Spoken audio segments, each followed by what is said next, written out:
والتين وزيتون وطور سين وهذا البلد الأمين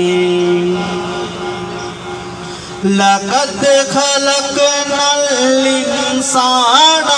في أحسن تقويم ثم رددناه أسفل سافلين إلا الذين آمنوا وعملوا الصالحات فلا